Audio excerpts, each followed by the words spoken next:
ಅದು ನೂರಾರು ಜನ ವಾಸಿಸ್ತಾ ಇರುವಂತಹ ಪುಟ್ಟ ಗ್ರಾಮ. ಆ ಗ್ರಾಮದಲ್ಲಿ ಮೂಲಭೂತ ಸೌಕರ್ಯಗಳೇ ಗಗನ ಕುಸುಮವಾಗ್ಬಿಟ್ಟಿದೆ. ಪ್ರತಿನಿತ್ಯವೂ ಕೂಡ ಅಲ್ಲಿಯ ನಿವಾಸಿಗಳು ಆತಂಕದಲ್ಲಿಯೇ ದಿನವನ್ನು ಕಳಿಬೇಕಾದಂತಹ ದುಸ್ಥಿತಿ ನಿರ್ಮಾಣವಾಗಿದೆ.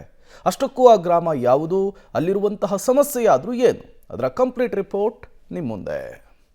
ಒಂದೆಡೆ ಶಿಕ್ಷಕರೇ ಇಲ್ಲದೆ ಮಕ್ಕಳು ಬಾರದೆ ಪಾಳು ಬಿದ್ದಿರುವ ಶಾಲೆಗಳು, ಮತ್ತೊಂದೆಡೆ ಗ್ರಾಮಕ್ಕೆ ಹೋಗಲು ದಾರಿಯೇ ಇಲ್ಲದೆ ಮಳೆಯ ಆರ್ಭಟಕ್ಕೆ ಬಿದ್ದು ಹೋದ ವಿದ್ಯುತ್ ಕಂಬಗಳು. ಹೌದು, ಈ ದೃಶ್ಯ ಉತ್ತರ ಕನ್ನಡ ಜಿಲ್ಲೆಯ ಕಾರವಾರ ತಾಲೂಕಿನ ಗೋಟೆಗಾಳಿ ಗ್ರಾಮ ಪಂಚಾಯಿತಿ ವ್ಯಾಪ್ತಿಯ ಕಮರಗಾಂವ್ ಎಂಬ ಕುಗ್ರಾಮದ ಸ್ಥಿತಿ.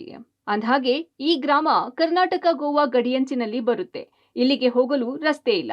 ಈ ಗ್ರಾಮದ ಜನ ರೇಷನ್ ತೆಗೆದುಕೊಳ್ಳೋಕೆ ಗೋವಾ ಮೂಲಕ 80 ಕಿಲೋಮೀಟರ್ ಕ್ರಮಿಸಬೇಕು, ಅಥವಾ ಬೆಟ್ಟ ಗುಡ್ಡದ ಮಧ್ಯೆ ಕಾಡು ಪ್ರಾಣಿಗಳ ಭಯ ಬಿಟ್ಟು ಜೀವ ಕೈಯಲ್ಲಿ ಹಿಡಿದು 18 ಕಿಲೋಮೀಟರ್ ನಡೆದು ಬರಬೇಕು. ಈ ಬಾರಿಯ ಜೂನ್ನಲ್ಲಿ ಬಿದ್ದ ಮಳೆಯಿಂದ 15ಕ್ಕೂ ಹೆಚ್ಚು ವಿದ್ಯುತ್ ಕಂಬಗಳು, ಟ್ರಾನ್ಸ್ಫಾರ್ಮರ್ ಬಿದ್ದು ಹಾಳಾಗಿದೆ.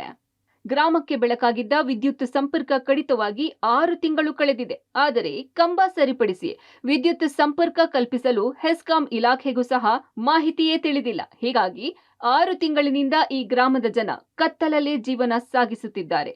ಇನ್ನು ರಾತ್ರಿಯಾದ್ರೆ ದೀಪ ಹಚ್ಚಲು ಸಹ ಸೀಮೆ ಎಣ್ಣೆ ಸಿಗದ ಪರಿಸ್ಥಿತಿ ಇಲ್ಲಿನ ಜನರದ್ದಾಗಿದೆ. ಕಾರವಾರ ತಾಲೂಕಿನ ಗೋಟೆಗಾಳಿ ಗ್ರಾಮ ಪಂಚಾಯತಿ ವ್ಯಾಪ್ತಿಯಲ್ಲಿ ಬರುವ ಕಮರ್ಗಾಂವ್ ಕುಗ್ರಾಮ, ಈ ಊರಲ್ಲಿ ಮಳೆಗಾಲದ ಮುಂಚೆ ಜೂನ್ ತಿಂಗಳಲ್ಲಿ ಮಳೆಯ ರಭಸಕ್ಕೆ ಕಂಬಗಳು ಮುರಿದಿದ್ದು ಇರ್ತದೆ. 5-6 ಕಂಬಗಳು ಮುರಿದಿದೆ.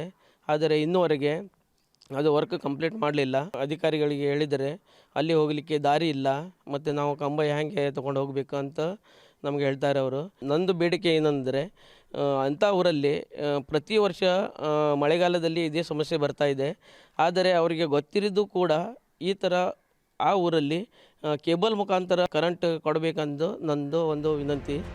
ವಿದ್ಯುತ್ ಸಮಸ್ಯೆ ಒಂದ್ ಕಡೆಯಾದ್ರೆ, ಮತ್ತೊಂದ್ ಕಡೆ ಈ ಗ್ರಾಮದಲ್ಲಿ ಇರುವ ವಿದ್ಯಾರ್ಥಿಗಳಿಗೆ ಇಲ್ಲಿರುವ ಶಾಲೆ ಮುಚ್ಚಿದ್ರಿಂದ ನೆರೆಯ ಗೋವಾಗೆ ಹೋಗ್ಬೇಕು, ಇಲ್ಲವೇ ಕಾರವಾರ ಗೋಟೆಗಾಳಿಯಲ್ಲಿ ಮನೆ ಮಾಡಿ ಇರಿಸಬೇಕು, ಇಲ್ಲವೇ ಸರ್ಕಾರದಿಂದ ದೊರಕುವ ಹಾಸ್ಟೆಲ್ ಮಾತ್ರ ಆಸರಿಯಾಗಿದೆ. ಹೀಗಾಗಿ ಈ ಗ್ರಾಮದಲ್ಲಿ ಹಲವು ಮಕ್ಕಳು ಶಿಕ್ಷಣ ವಂಚಿತರಾಗಿದ್ದಾರೆ. ಇನ್ನು ಊರಿನ ಜನರಿಗೆ ಪಡಿತರ ತರಲು ಸಹ ಕಷ್ಟ ಸಾಧ್ಯವಾಗಿದ್ದು, ಸಾವಿರಾರು ರೂಪಾಯಿ ವ್ಯಯಿಸಿ ಪಡಿತರ ತರುವ ಸ್ಥಿತಿ ಇದೆ. ಆರೋಗ್ಯ ಹದಗೆಟ್ಟರೆ ಜೋಲಿ ಮಾಡಿಕೊಂಡು ಬೆಟ್ಟ ಗುಡ್ಡ ಹತ್ತಿ ನಗರಕ್ಕೆ ಬರಬೇಕಿದ್ದು, ಸರ್ಕಾರದ ಹಲವು ಯೋಜನೆಗಳಿಂದ ವಂಚಿತರಾಗಿದ್ದಾರೆ. ಈವರೆಗೂ ಈ ಗ್ರಾಮದಲ್ಲಿ ಸೌದೆ ಒಲೆಯೇ ಗತಿ. ಸಂಚಾರಕ್ಕೆ ಸೈಕಲ್ ಮಾತ್ರ ವಾಹನವಾಗಿದೆ. ಕೊನೆ ಪಕ್ಷ ವಿದ್ಯುತ್ ಅನ್ನ ಕೇಬಲ್ ಮೂಲಕ ಕೊಟ್ಟು ಚಿಕ್ಕ ರಸ್ತೆಯನ್ನಾದ್ರೂ ಮಾಡಿಕೊಡಬೇಕು ಎಂಬುದು ಇಲ್ಲಿನವರ ಆಗ್ರಹ.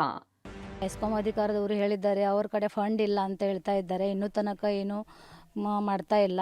ನಾವು ವಾಟ್ಸಪ್ಪಿಗೆ ಅಲ್ಲಿ ಹೋಗಿದ್ದೀವಿ. ಅವರು ಸಾಕಷ್ಟು ಜನರು ಅಲ್ಲಿ ನಮ್ಗೆ ಕ್ವೆಶ್ಚನ್ ಮಾಡಿದರು, ನಾವು ಈ ರೀತಿ ಹಿಂಗೆ ಹ್ಯಾಂಗೆ ಬಾಳೋದು, ನಮಗೂ ಒಂದು ಆರಾಮಿಲ್ಲದರೆ ಹೋಗ್ಲಿಕ್ಕೇನು ದಾರಿ ಇಲ್ಲ, ಒಂದು ಗಾಡಿನೂ ಇಲ್ಲ, ರೋಡೂ ಸರಿ ಇಲ್ಲ, ಮತ್ತು ನೀವು ಬರ್ತೀರಾ ವಾಟ್ಸಪ್ಪೇ ಮಾಡ್ಕೊಂಡು ಹೋಗ್ತೀರಾ, ಮತ್ತು ಏನು ನಮ್ಮ ಸಮಸ್ಯೆನೂ ಪರಿಹಾರ ಆಗೋದಿಲ್ಲ ಅಂತ ನಮಗೂ ಹೇಳ್ತಾ ಇದ್ದಾರೆ. ಅವರು ಹೀಗೆ ಸೈಕಲ್ನಲ್ಲಿ ಕೂತ್ಕೊಂಡು ಇದು ಕಂಬಳೆಯಲ್ಲಿ ಇದು ಮಾಡಿಕೊಂಡು ತಗೊಂಡು ಹೋಗ್ತಾರೆ.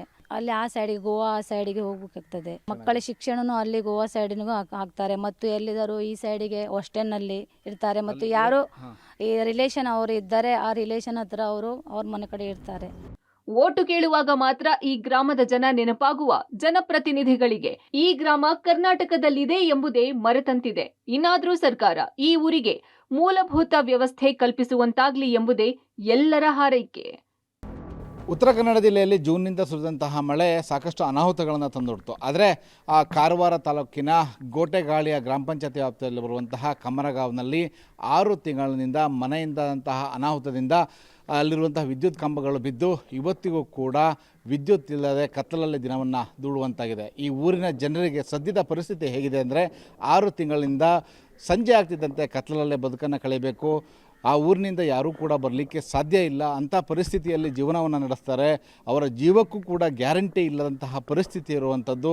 ಹೀಗಾಗಿ ಊರಿನ ಜನರು ಇವತ್ತು ಕೂಡ ಕೇಳ್ತಾ ಇರೋದಿಷ್ಟೇ, ಹೆಸ್ಕಾಂನವರು ಅಟ್ಲೀಸ್ಟ್ ತಮಗೆ ವಿದ್ಯುತ್ತನ್ನು ಆದರೂ ಕೊಡಲಿ. ಯಾಕಂತಂದರೆ ಊರಿನಿಂದ ಕೇವಲ ಗ್ರಾಮ ಪಂಚಾಯತಿ ಭಾಗದ ರೇಷನ್ ತರಬೇಕು ಅಂದರೂ ಕೂಡ 100 ಕಿಲೋಮೀಟ್ರಷ್ಟು ದೂರ ವಾಹನವನ್ನು ಮಾಡಿಕೊಂಡು ಬರಬೇಕು.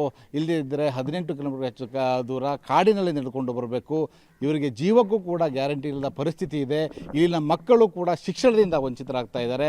ಇಷ್ಟೆಲ್ಲ ಸಮಸ್ಯೆಗಳನ್ನು ಹೊತ್ತುಕೊಂಡು ಇವತ್ತು ಈ ಗ್ರಾಮದ ಜನ ಕತ್ತಲಲ್ಲೇ ಬದುಕನ್ನು ಕಳೀತಾ ಇದ್ದಾರೆ. ಇನ್ನಾದರೂ ಸರ್ಕಾರ ಇತ್ತ ಗಮನ ಹರಿಸಿ ಆ ಊರಿಗೊಂದು ಬೆಳಕನ್ನು ನೀಡುತ್ತಾ ಅನ್ನೋದನ್ನು ಕಾದು ನೋಡಬೇಕಾಗಿದೆ. ಕ್ಯಾಮರಾಮನ್ ಸುರೇಂದ್ರ ಜೊತೆ ನವೀನ್ ಸಾಗರ್, ಪಬ್ಲಿಕ್ ಟಿವಿ, ಕಾರವಾರ.